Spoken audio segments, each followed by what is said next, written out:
Logo, entretanto, aumentou a perseguição contra todos os cristãos em Jerusalém. O imperador Calígula havia dado o título de rei a Herodes Agripa, neto de Herodes o Grande. Segundo Atos 12, de 1 ao 3, Herodes fez matar Tiago, o irmão de João, que não deve ser confundido com Tiago, o irmão de Jesus. E ao ver que isto agradou aos seus súditos, fez encarcerar também Pedro, que escapou milagrosamente. No ano de 62, Tiago, chefe da igreja, foi morto por iniciativa do sumo sacerdote e ainda contra a oposição de alguns fariseus. Ante tais circunstâncias, os chefes da igreja de Jerusalém decidiram trasladar-se a Pela, uma cidade em sua maioria gentia, ao outro lado do Jordão. Ao que parece, parte de seu propósito nessa mudança era não só fugir da perseguição por judeus, mas também evitar as suspeitas por parte dos romanos. Com efeito, nessa época, o nacionalismo judeu estava em ebulição, e logo eclodiria a rebelião que culminaria a destruição de Jerusalém pelos romanos no ano 70. Os cristãos confessavam-se seguidores de alguém que havia sido morto e crucificado pelos romanos e que pertenciam à linhagem de Davi. Ainda mais, depois da morte de Tiago, o irmão do Senhor, aquela antiga igreja continuou sendo dirigida pelos parentes de Jesus, e a chefia passou a Simeão, que pertencia à mesma linhagem.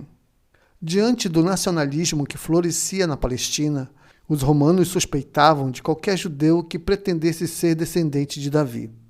Portanto, este movimento judeu, que seguia a um homem condenado como malfeitor e dirigido por pessoas da linhagem de Davi, tinha de parecer suspeito diante dos olhos romanos. Pouco tempo depois, alguém acusou Simeão como descendente de Davi e como cristão, e este novo dirigente da igreja judaica sofreu o martírio. Diante dos escassos dados que sobreviveram à passagem dos séculos, nos é possível saber até que ponto os romanos condenaram Simeão por ser cristão, e até que ponto condenaram por pretender pertencer à casa de Davi. Mas, em todo caso, o resultado de tudo isso foi que a velha igreja de origem judaica, rejeitada tanto por judeus como por gentios, viu-se obrigada cada vez mais a ir para as regiões recônditas e desoladas.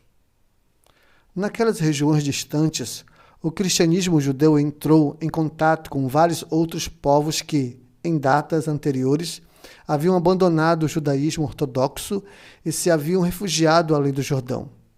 Carentes de relações com o resto do cristianismo, aquela igreja de origem judaica seguiu seu próprio curso e, em muitos casos, sofreu o influxo de diversas seitas entre as quais ela existia. Quando, em alguns casos posteriores, os cristãos de origem gentia nos oferecem algum traço daquela comunidade específica. Nos falam de seus hereges e de seus estranhos costumes, mas raramente nos oferecem dados de valor positivo sobre a fé e a vida daquela igreja que perdurou pelo menos até o século V.